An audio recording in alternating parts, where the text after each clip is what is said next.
Mr. Ogles of Tennessee is recognized for 5 minutes. Thank you, Mr. Chairman. Mr. Gensler, thank you for being here. I do want to echo the chairman and support the chairman that, I think we've come to this crossroad where subpoenas may be necessary. It seems that compliance and requests for information and documentation has been kind of shortcoming. And so with that, Mr. Chairman, you have my full support as when and if you decide to move forward. But Mr. Gensler, I want to kind of, one of the things that concerns me is sometimes the subjective or what the perception of subjective and arbitrary nature of the rules. In May 25, 2022, the SEC proposed amending the names rule to further regulate the names of investment funds. Well, I think everyone would agree that it's misleading of a fund called the Mexico Growth Fund, made most of its investments in Japanese value stocks. Many names may be subject to differences of opinion. The proposal specifically mentions ESG funds. Mr. Gensler, is the SEC equipped to determine what, broadly speaking, is good for the environment as it pertains to ESG? No, sir, we're not an environmental regulator. So again, going back to the subjective nature of some of the rules and the compliance that is forced, I mean, it's kind of like what's better than environment, paper, or plastic bags? And so when we should be focusing more on the fiduciary aspect of a fund versus its environmental compliance, I have concerns. When you look at the social component of ESG, who would you entrust or how will you determine whether or not a company is compliant with the social portion of ESG?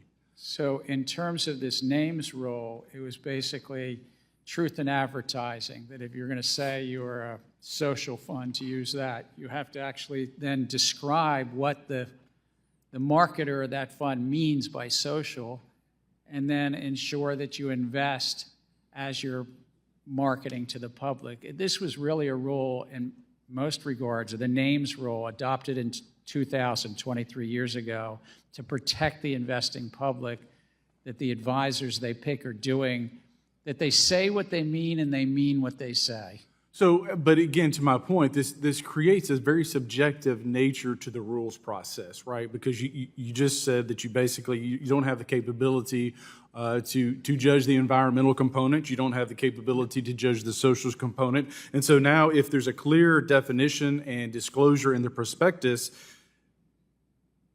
who is to determine whether or not they're compliant, right? And so you now have a rule that can be abused or a rule that's completely useless. And so why even have the rule when at the end of the day it should be about? Well, it's sort of like, as one of my fellow commissioners said when we voted on this rule, if you say that you're selling pepperoni pizza, that there's actually pepperonis on the pizza.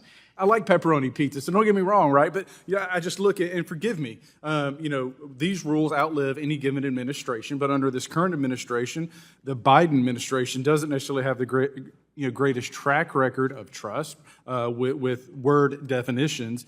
So, and I don't mean to be, contrarian here, but if the administration can't figure out what a woman is, how do I trust them to have any kind of bearing or judgment on?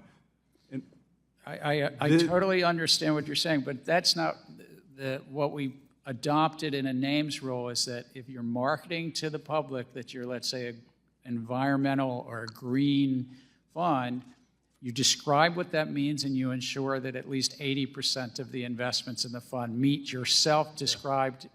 Sure. You can describe what a pepperoni pizza is, but if you describe it, you better comply with it. But again, so when you look at like the climate disclosure and the burden that's being put on businesses to track their supply chains, you're now creating an enforcement mechanism that the company has to enforce on its supply chain. So again, these rules that you're pushing down on business, that you're pushing down on these instruments, only does one thing but drive up costs on, at the end of the day, the end use. So the very people that you're trying to protect, you're hurting because of the arbitrary nature of the rules that you've put in place. It's very frustrating. And again, Mr. Chairman, I'm about out of time, but I was just going to say that I would say open up the floodgates, hit them with subpoenas, get the information we need, the obfuscation and not answering questions. I'm sick and tired of it. I've sat back here and I've listened to this entire hearing. I mean, dude, you wear tap dancing shoes better than Fred Astaire, and enough is enough. And I don't mean any disrespect, but it's time that questions are answered, that we have the information we need. Mr. Chairman, I yield back.